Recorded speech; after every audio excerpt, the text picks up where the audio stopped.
The Monks Hill project has a lot of potential and can be a premier historical site in Antigua and Barbuda once restored.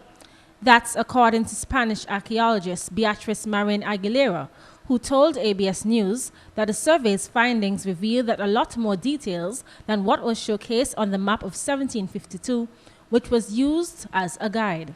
We created a map using the old one, but just including also all the new features that we have found, and also the conservation of the preservation of the walls, if they were all well preserved, or maybe we had only 2 or 3, and also, I mean, that's the most important thing.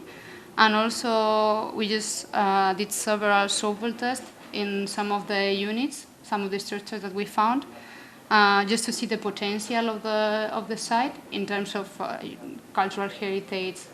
And then we are also, as part of the report that we have been written for the last week, we also have like several recommendations for the government in terms of restoration of the main gate.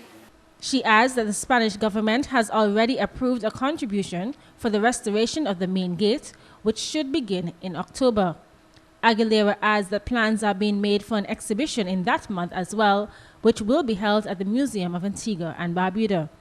There will be more people coming from Spain, architects, and also a professor specialized on tourist promotion. And they will be given a course at the National Museum of Antigua for the maintenance of the fortress and the restoration of the walls, especially the main gate. And so the exhibition will be all the text for the exhibition will be ready by then. Director of Heritage Resources for National Parks Antigua, Dr. Reginald Murphy, agrees that the priorities of the project has to change based on the findings of the assessment.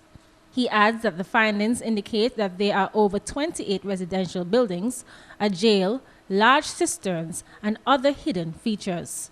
I totally changed my mind as to how we should approach it. I think before we had a grand vision of just go up there and just fix up the walls and that's it. Now we have to have a much more small phased approach. We need to get the water in place. We need to fix the gate, make the front look nice. A lot of these collapsed walls, we thought there was a big rush to fix that one wall that's collapsed. It turns out about close to 60% of the walls up there have already collapsed. So what we're looking at, so that's going to be such a massive budget item that we have to look at how can we generate revenue before that. Also, there's an urgency to get a good road in there. I want to put that at the back of the program now. I want to keep it isolated so we can get in there because it's vulnerable.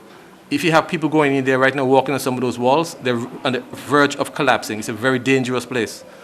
During the survey, a drone was used to assist in finding several artifacts. These include a knife, buttons, and pieces of pottery. For ABS News, Elisa Graham reporting.